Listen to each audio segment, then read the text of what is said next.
Hello, good evening. How are you doing today? Now here's my new book, The Emergence by McKay. And on it I say look up. Now what this book is all about is, it's about going into the atmosphere and utilizing the atmosphere as a platform so that we can access the surface of the planet and also space, or any part of the aquatic surface that you can think of, right? Now I'm hoping by now that you've listened to a couple of the other videos and such that you can see that perhaps the light is going off in your head just like it is on this globe of the earth right here. I'm trying to show you how it just sort of lights us up. And it lights us up in many different ways. For instance, one way is the actual physical rising above, and I've talked about that before, and that comes under the heading here, which can be interpreted two different ways. Man will never understand until he rises above, by Socrates. You can interpret that as one, physically rising above, but I think most people would interpret it, the majority would, as spiritually rising above. And we think there's something to that also, although personally myself, I'm a man of activity. I don't want to actually address the problems of the world physically and try to turn this world around by giving us a much better way for us to service the planet with infrastructure, i.e. either to the surface or to the near space. But also another really important part of it is the spiritual rising above, or we could call it a metaphysical rising above. Right now I'm on the surface of this planet and I feel like I'm stuck in a muck. It's hard for me to get a perspective or feel any sense of separation from the surface of the planet. I have this two-dimensional view of the world. I'm not really getting any revelations or anything like that. If I really want to just view how spectacular the world and how gorgeous it is, I need to be in the atmosphere looking down. Also, I would be able to scan the heavens and really get some tremendous sights. For instance, if I had a stargazing airship, I would be able to do that. But from all these things, you can realize that it would really be inspirational for a person to be above the ground and being able to look down and look up. For instance, let me just ask you, and I don't really mean to make this a religious tape, but let me just ask you this question straight off. Where is heaven? I don't know what you said in your mind on that one, right? But most people just go, and they don't really have an idea where is heaven. Well, heaven on this earth, I'm not talking the spiritual heaven where your soul goes to and it's perhaps utopia or something. It's your reward for being good. And I believe that people need to be good. I really do. I don't know whether there's a reward on the end of it or not, but it's just a decent sort of thing to do. We all try to do that.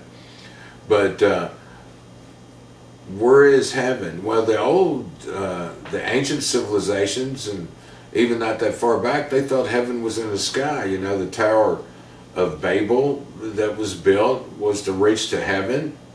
So, you know, heaven's in the sky in a religious sense to the old people nowadays. You ask someone and they don't have an idea at all. I guess they think another dimension or outer space, really. You know, the question, where is heaven? And then there's the old saying, heaven above, earth below. Well, we're stuck on the earth below. Why don't we rise into the heavens? Another word for the atmosphere. I wouldn't call it rising into the heavens to the stars. So if you see right here this traveling above into the atmosphere, which I might say to you is our actual heaven on earth, because it transfers all the water around, water which is vital for all living beings. How else does the water get into the river? How else does it become part of the snowpack? It's through the atmosphere that it does this. So this is really major. Plus it provides the oxygen for us. And it provides carbon dioxide for the plant life so they can undergo photosynthesis, producing oxygen. Right? So the atmosphere is just really totally integrated with this, and I would say the atmosphere is heavenly if you look at it and how important it is to our existence.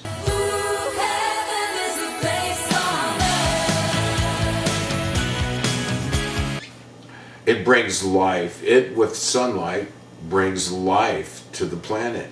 That can't be denied. And so metaphysically speaking, I would feel that you would also expand your horizon spiritually if you rose into the atmosphere. One would get new ideas, new thoughts. They wouldn't be caught down in this muck on the surface of the planet, just struggling, always confronted with these problems that we have. Certainly the problems wouldn't be the same.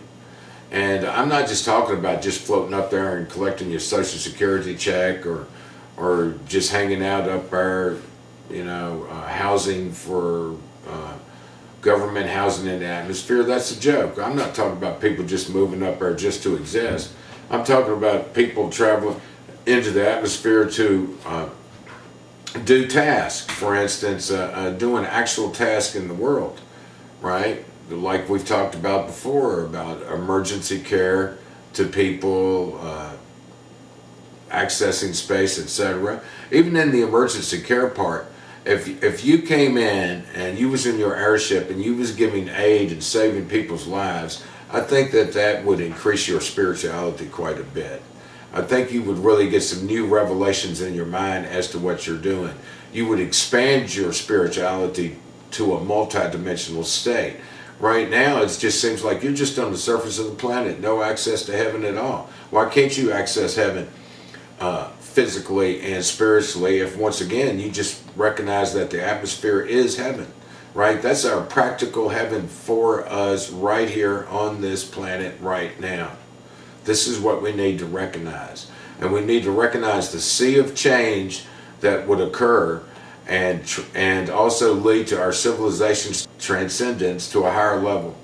This is what you need to think about. Rise into the atmosphere, become a multidimensional species, both spiritually and physical.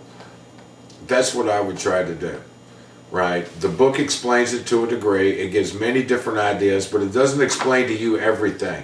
The book, partially what the book is here to do is to spark your mind with imagination, give you inspiration to think of new ideas that can help, right? I can't explain them all because it's just a plethora of different ways that you can approach this. But I will say to you that your enlightenment level, your spirituality, right, your concept of why you exist and how you exist will all change for the better if we rise into the atmosphere. Let's do this together, right? Let's cooperate as a people, right? The new movement is the emergence movement. Now you can buy my book at theemergencebook.com, or you can dialogue with us, and we like contributions. Follow us on Skyfloat4, or you can also catch this video on our YouTube channel, Skyfloat4, right? Thanks a lot. See you.